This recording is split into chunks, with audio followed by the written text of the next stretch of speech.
What up, guys? The offensive madman Kyle Robinson coming to you today with another review in the Is It Worth the Drive space. Today we are looking at Cyberpunk 2077 on the PlayStation 5. Now, I make that distinction because it is very important, especially toward the end of this review, that I make sure you guys are very well aware that it was recorded and played on a PlayStation 5 next generation console. I did do this game and this review before the latest update dropped, which was like 1.52 or some shit. I went in 100% blind, especially knowing how the reviews were and how terribly glitchy everyone said the game was. But I took a chance, jumped in, and here are my thoughts on Cyberpunk 2077 for the PlayStation 5.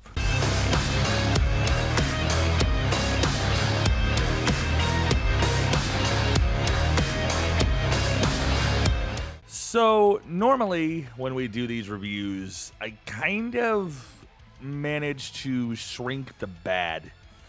In this game, sadly, the bad is a fairly long list of stuff. The glitches and the visual impairments that were when this game launched a little while back have gotten better, but they are still very apparent. The technical glitches that it has are still very apparent. And realistically, if I sat too long to play this game, there are some of those visual glitches and glares that actually would give me a headache if I sat and stared at them too long.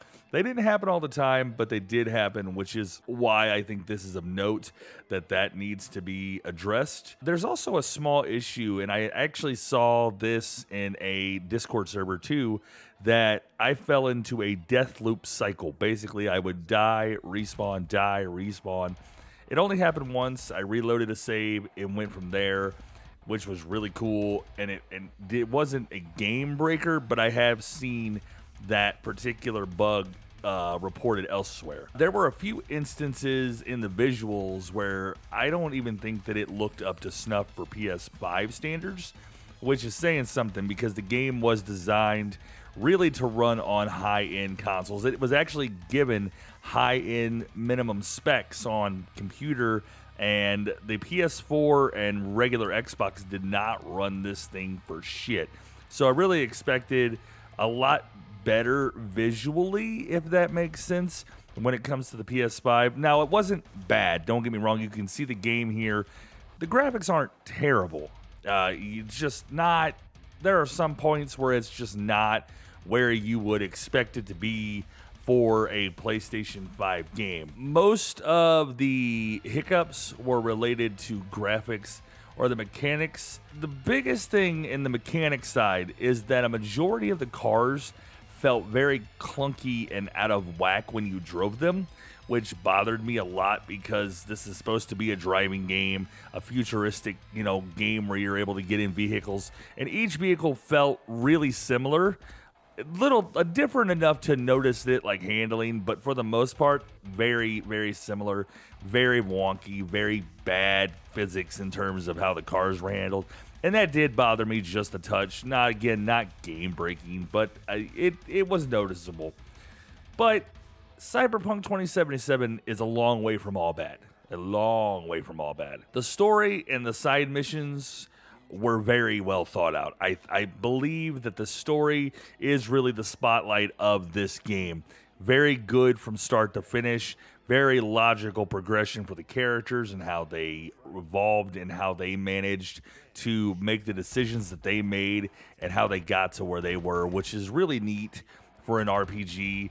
Another thing that I really liked is the fact that Cyberpunk gave you multiple endings depending on your side mission progress, your relationship with some of the characters, things that you had done up to that point that allowed you to unlock up to 5 different endings. So that was really neat. I'm actually playing through an alternate ending here while we record this so that I could kind of see what it looked like. The game also rewards you for side mission progress, which I thought was a really neat feature. It gives you the street cred level tree that rewards you for all your side mission progress, all the extra shit you ran around and did inside of the game that wasn't considered main story quest. And that was kind of cool. Like there's not a lot of games that you play that have that kind of vibe to them. And it was really cool to really get down and see how the street cred system worked as you progress through the game. So that was kind of a neat little thing that they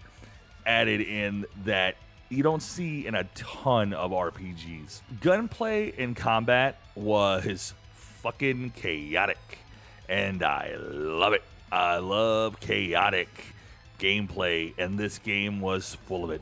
The gunplay was very well done.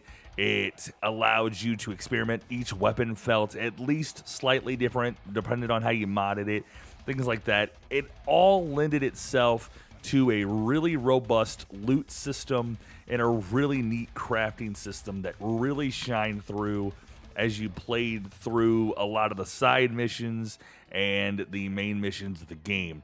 That is probably one of my favorite parts, is the loot system and the crafting system within the game.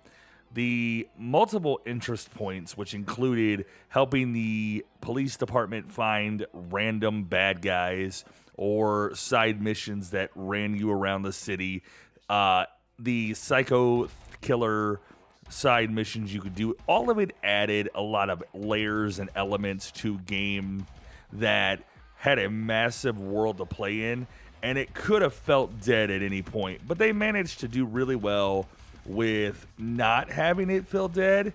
And that, I think, is a feat in and of itself, because it is a very large world, and there was nowhere that I went where I felt, oh damn, this is just a dead section. And I'm glad of that, because that would have taken away from the experience. The game does do really well with the futuristic setting and allows you to play in an interesting sandbox. The side characters were also fleshed out, and all of them had a unique and diverse personality, which allowed for the interactions for each character that you meet to be different enough to want you to play through each of their stories and their side missions. I found myself playing a ton of side missions just for the fun of it, to run the story out. So I was pretty excited about how the side characters and some of the extra stuff was handled in this game. So there's your good. There's your good and your bad.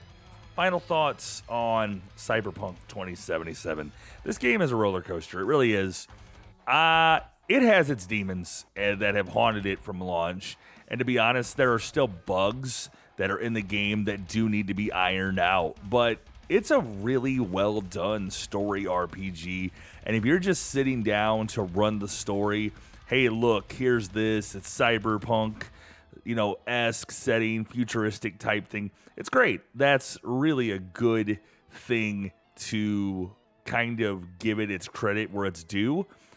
But if I am being honest, the game's still not worth the $60 price tag that they seem to have attached to it.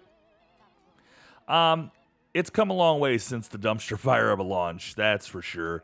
But I just don't think that $60 drop is worth it when there are other games that are out that you could go and play and get similar feelings and similar achievements for $60. This is not a $60 game. It does put a unique spin on the futuristic setting, and it allows you to play in a sandbox full of interesting and unique characters.